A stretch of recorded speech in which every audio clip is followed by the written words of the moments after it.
For 300 years, one truth was as absolute in the Greek world as the rising of the sun. The Spartan phalanx was invincible. It was a law of nature forged in blood and discipline, a wall of bronze shields and ash spears that did not bend and never broke.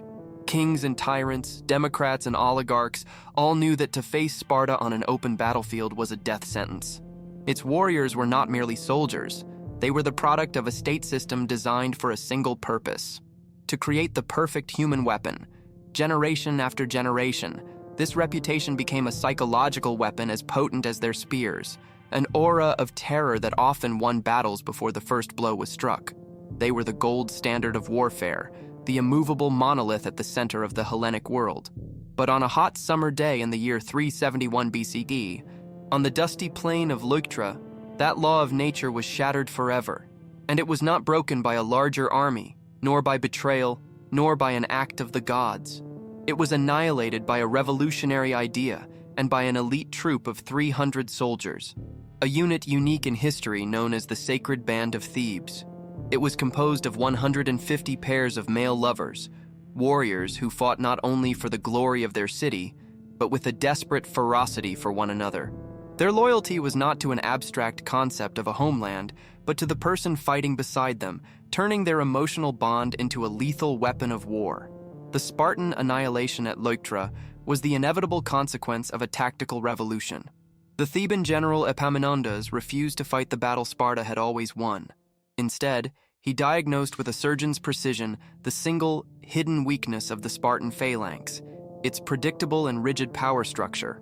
To exploit it, he created an asymmetrical and unbalanced formation designed to apply overwhelming force at a single, decisive point, the right flank where the king was always positioned. The Sacred Band was not merely a shock troop in this formation, it was the obsidian scalpel that Epaminondas used to cut the heart out of the Spartan army, killing its king and breaking its spirit before the rest of the body even knew the battle had begun. The architect of this audacious affront was a man who embodied the antithesis of the Spartan ideal. Epaminondas of Thebes. He was not just a general, he was a philosopher, a statesman, and a strategist whose mind operated on a different plane from his contemporaries. While the Spartans perfected the body, he had perfected the intellect, seeing the battlefield not as a test of brute strength, but as a geometric problem awaiting an elegant solution.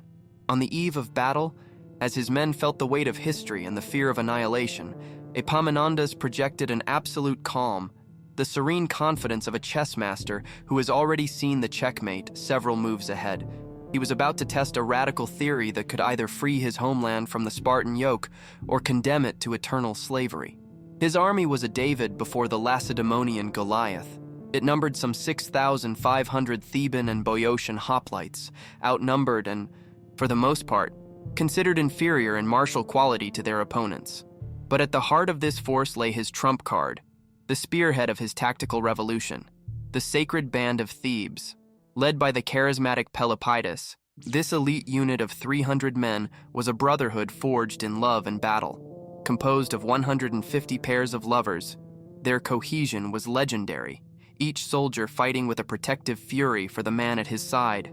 Their motivation was pure and powerful. They fought not for conquest, but for the freedom of Thebes and all of Boeotia, a cause that transformed each man into a bastion of resistance.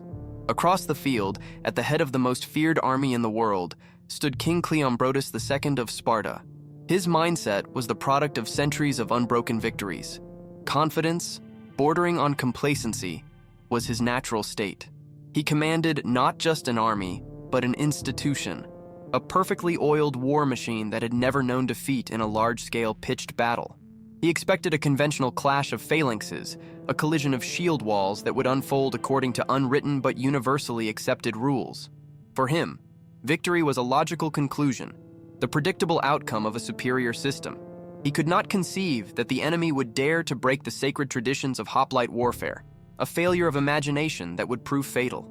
Cleombrotus's force was the embodiment of Greek military might, 10,000 hoplites, with a core of 700 full-blooded Spartiates, the most disciplined and highly trained full-time warriors in the known world. Their strength was the traditional phalanx, a linear formation of 8 to 12 men deep, designed to absorb, push, and crush. Their fatal flaw, however, was a direct consequence of their success, a petrified strategic predictability. The Spartans had fought the same way for centuries, always placing their best troops, the king and his elite guard, on the right wing as the post of honor. This tactical rigidity, once a pillar of their strength, had become a blind spot, a vulnerability they did not even know existed. They could not imagine that anyone would be so mad as to strike directly at their head. The chessboard for this confrontation was the plain of Leuctra, a blank and featureless canvas in the heart of Boeotia. It was a flat, open expanse of land, the ideal terrain for a classic phalanx battle, precisely the kind of battlefield the Spartan army would have chosen if given the option. This apparent normalcy is what makes Epaminondas' innovation so astonishingly brilliant. He needed no ravines, hills, or forests to lay an ambush. His genius lay not in the manipulation of terrain, but in the manipulation of space and geometry. He used the very openness of the field to rewrite the rules of war, turning the clarity of the plain into a veil for the most radical strategy Greece had ever seen. A perfect stage to prove that the mind was a weapon superior to muscle. Facing the predictable Spartan line, Epaminondas did the unthinkable. Instead of distributing his troops evenly, he invented the oblique order. He massively reinforced his left wing, stacking his best hoplites into a monstrous column 50 ranks deep, a human hammer where there would normally be a wall of 12. At the front of this battering ram, as the steel tip of the spear, he placed Pelopidas' sacred band. At the same time, he deliberately weakened his center and his right wing, giving them orders to advance slowly and at an angle, refusing to engage the enemy directly. The plan was an all-or-nothing gamble, create a single point of pressure to annihilate the Spartan elite and their king before the rest of the army could even engage. To not miss how this insane gambit becomes legend, subscribe to the channel and give a like, because you are about to witness the clash that will put an end to the supremacy of Sparta. The Spartan army deployed on the field with the precision of a sacred ritual, a perfect war machine moving in unison. They formed their traditional phalanx, a flawless line 12 men deep that stretched across the plain, a wall of polished bronze shields under the Boeotian sun. On the right wing, the post of honor and the army's nerve center, stood King Cleombrotus with his 700 Spartiates, the elite of the elite, warriors whose sole purpose in life was battle. The air around them vibrated with a confidence born of 3 centuries of unbroken victories. For them, there was no doubt of the outcome. It was only a matter of time before the Thebans broke against their wall of spears, as so many others had before. Then, across the field, the Theban formation took shape, and a murmur of disbelief rippled through the Spartan ranks. This was not a phalanx. It was a tactical monstrosity, an aberration of all the rules of war. Epaminondas' left wing was a dense, terrifying column, a mass 50 shields deep that looked like a human battering ram aimed directly at the king's heart. Meanwhile, his center and right wing appeared weak and were moving at a strange angle, as if retreating before the battle had even begun. Confusion was Epaminondas' first blow, a seed of doubt planted in the minds of the most self-assured warriors in the world. The psychological war had begun. Before the infantry could clash, the battle erupted on the flanks with the thunder of hooves. Epaminondas, knowing the Spartan cavalry was of inferior quality, launched his more numerous and better-trained Boeotian horsemen in a sweeping charge. The clash was brief and brutal. The Spartan cavalry, largely composed of inexperienced troops, disintegrated almost instantly. In their desperate flight, the panicked riders did not retreat around the flanks, but galloped straight back to the safety of their own phalanx. This act of cowardice sowed considerable disorder in Cleombrotus' ranks, just as the monstrous Theban column began its inexorable advance, adding chaos to confusion. Cleombrotus, from his position on the right wing, saw the mortal danger bearing down on him. The Theban column was not a line of battle. It was a projectile aimed at his personal annihilation.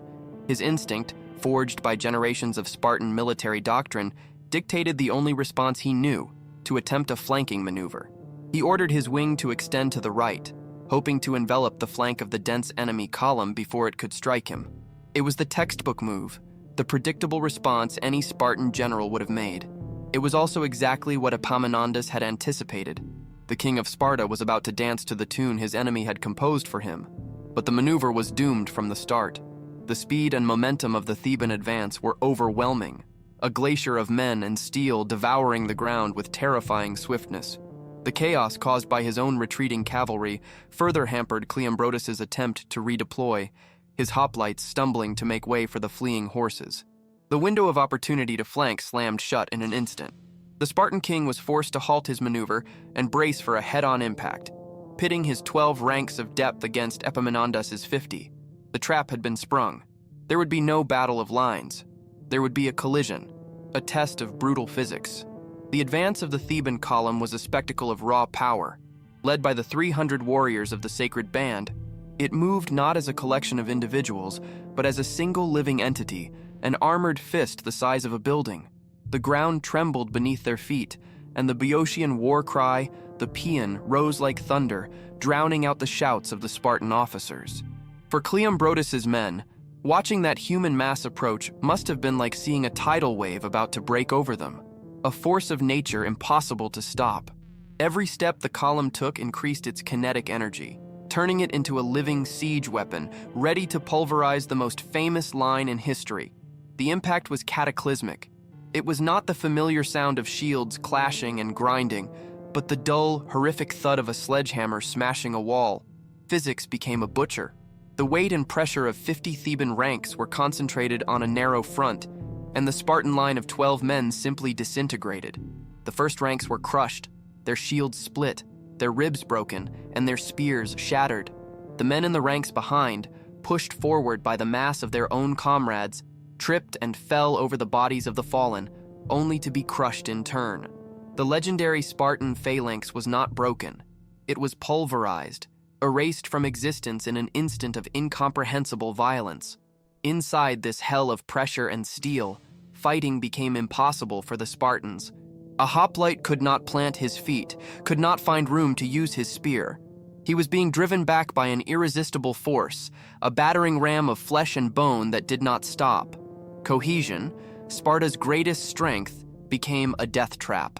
Warriors were crushed by the pressure of their own comrades from behind while being slaughtered by the Thebans from the front. The sacred band, at the spearhead, fought with a divine fury, each pair protecting the other, carving a path through the remnants of the Spartan royal guard with ruthless efficiency. Their target was not the line, but the man who commanded it. The mission of Pelopidas and his 300 lovers was a king hunt. Ignoring the lesser-ranked soldiers, they hacked their way through the dying elite, their gaze fixed on the royal standards of Cleombrotus. This was the linchpin of Epaminondas' plan, to decapitate the serpent. The sacred band fought as if possessed. Their emotional bond transformed into a lethal synergy on the battlefield. They were not just 300 men. They were 150 perfectly coordinated combat units, bound by something stronger than discipline, love, and desperation. They were the scalpel that would reach the lion's heart. Finally, they reached him. King Cleombrotus and his most loyal bodyguards fought with the bravery expected of Spartans, forming a small circle of desperate resistance amidst the chaos, but they were hopelessly overwhelmed. The sacred band crashed into them, and in a flurry of spear thrusts and sword strokes, the king of Sparta fell. His death was the mortal blow not only to his body, but to the soul of his army. The pillar upon which all Spartan morale rested had crumbled. The news of the king's death spread like a poison through the shattered ranks, and the fighting spirit of Greece's fiercest warriors evaporated. For the first time in living memory, the unthinkable happened. The Spartan right wing, the undefeated anchor of their army for generations, broke. The surviving Spartiates, seeing their king dead and their ranks annihilated, turned and fled. This act, so alien to their very identity, was the signal that changed everything. To see their invincible masters running for their lives was a spectacle that broke the will of the rest of the army. The Peloponnesian allies in the center and left wing, who had barely engaged in combat due to Epaminondas' oblique formation, needed no further proof. Their belief in Spartan supremacy was shattered. Hesitation turned to panic, and panic into a general rout. The center and right wings of the Spartan army, largely intact but now leaderless and demoralized, disintegrated without offering significant resistance. They joined the retreat of the Spartiates, turning the battle into a one-sided slaughter. The Thebans, with their fresh center and right, advanced to secure their victory. In less than an hour, the battle was over. The most feared army in the world had not just been defeated, it had been humiliated, dismantled, and annihilated by a stroke of tactical genius. The hegemony of Sparta, which had lasted for centuries, ended on a bloody afternoon at Leuctra. The silence that followed the battle was more eloquent than any shout. The count of the fallen revealed the true scale of the Spartan catastrophe and the efficiency of the Theban slaughter. The Boeotians and their allies had paid a price for their freedom, losing around 300 men, a painful but remarkably low figure for a victory of such magnitude. On the other side of the field, the cost was apocalyptic.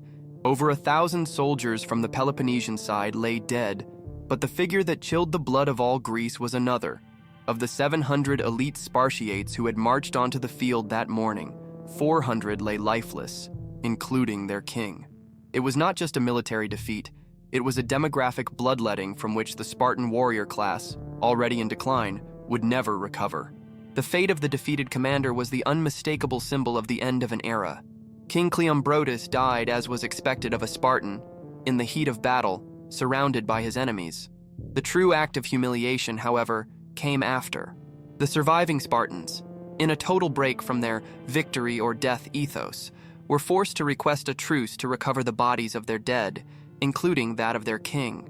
In the ritualized code of Greek warfare, this act was the formal and definitive admission of defeat. To have to ask the Thebans for permission to bury their monarch was a wound to the Spartan pride deeper than any spear, a visible sign to the entire Hellenic world that the invincible lion had been tamed. While Sparta faced an unprecedented humiliation, Thebes rose on a pedestal of glory. Epaminondas and Pelopidas, the architects of the miracle, instantly became living legends. Their audacious gambit had not only worked, but had exceeded the most optimistic expectations. Epaminondas was hailed as the greatest tactical genius of his generation, a man who had defeated not just an army, but a 300-year-old system. Pelopidas and the survivors of the sacred band were honored as the heroes who had slain the giant, their mutual love now enshrined as a force capable of toppling empires. For them, the price paid was an investment in a new world order, one in which Thebes, not Sparta, would dictate the terms. The victory at Leuctra was not merely a defeat for Sparta, it was the earthquake that fractured the foundations of its civilization. Epaminondas, capitalizing on his triumph, did what no Greek leader had dared to do. He invaded the Peloponnese and marched on Laconia itself. His masterstroke was not military, but social and economic. He liberated the Helots of Messenia, the vast population of serfs whose forced labor had sustained the Spartan military system for centuries, allowing the Spartiates to dedicate themselves exclusively to war. By founding the city of Messene as a fortress for the freed Helots, Epaminondas not only defeated an army, he dismantled the engine of the Spartan war machine. Surrounded by enemies and deprived of its economic base, Sparta was mortally wounded and would never again be the dominant power of Greece. With the fall of the Spartan lion, a new power rose to claim dominion over the Hellenic world. The Theban hegemony, though it would prove short-lived, was immediate and absolute. Overnight, the political and military center of gravity in Greece had shifted from Sparta to Thebes. For a glorious decade, it was the will of Epaminondas that dictated alliances, settled disputes, and redrew the political map. Thebes, a city that had long lived in the shadow of Athens and Sparta, became the arbiter of Greek destiny.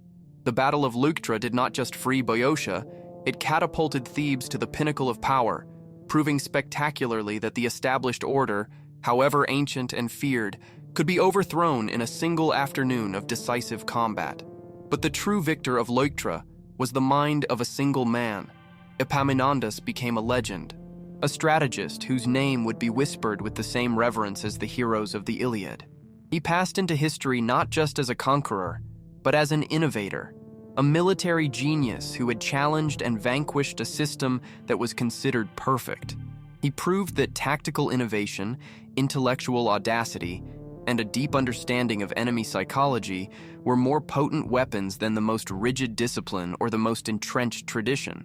His victory was the triumph of strategic thought over brute force, cementing his reputation as one of the greatest military commanders not only of Greece, but of all history. The most enduring legacy of Epaminondas was not the brief Theban empire, but the immortal idea that forged it. The oblique order and the principle of concentrating force at a decisive point became a fundamental lesson in the art of war. This tactical revolution would be studied and admired for centuries. In particular, it was closely observed by a young Macedonian prince who lived as a hostage in Thebes during his youth, Philip II. He would absorb these lessons and perfect them, creating the Macedonian phalanx. And his son, Alexander the Great, would carry that same philosophy of applying overwhelming force at a decisive point to conquer the known world. Thus, the genius demonstrated at Leuctra did not die with Epaminondas, but became the blueprint upon which future empires would be built. When news of the catastrophe reached Sparta, the official reaction was one of stoic, cold discipline. But behind closed doors, the city was torn in two. The survivors, those who had fled to save their lives, returned not as unfortunate soldiers, but as ghosts bearing an unbearable shame. Their mothers, wives, and children did not greet them with relief, but with a frigid silence, an opprobrium that weighed heavier than any physical wound. They became the tremblers, outcasts in their own land, forced to live with the stain of having survived where the best had fallen. For a Spartan, there was no deeper hell than the contempt of his own family, a sentence to a slow, humiliating death in life, the ultimate proof that defeat was worse than annihilation. Conversely, in the homes of the 400 fallen Spartiates, there was no mourning, but a grim celebration. The mothers of the dead walked the streets with their heads held high, proud that their sons had fulfilled their duty and achieved the beautiful death, the kalos thanatos. They accepted congratulations for their sons, glorious end, a brutal testament to the ethos that had forged their empire. It was the mothers of the living who locked themselves away in darkness, weeping not for the loss, but for the dishonor. This paradox reveals the true wound of Leuctra. Sparta did not just lose a battle, a king, and an empire on that field. It suffered an infinitely worse fate. It suffered the shame of having survived, a wound to its soul from which it would never recover.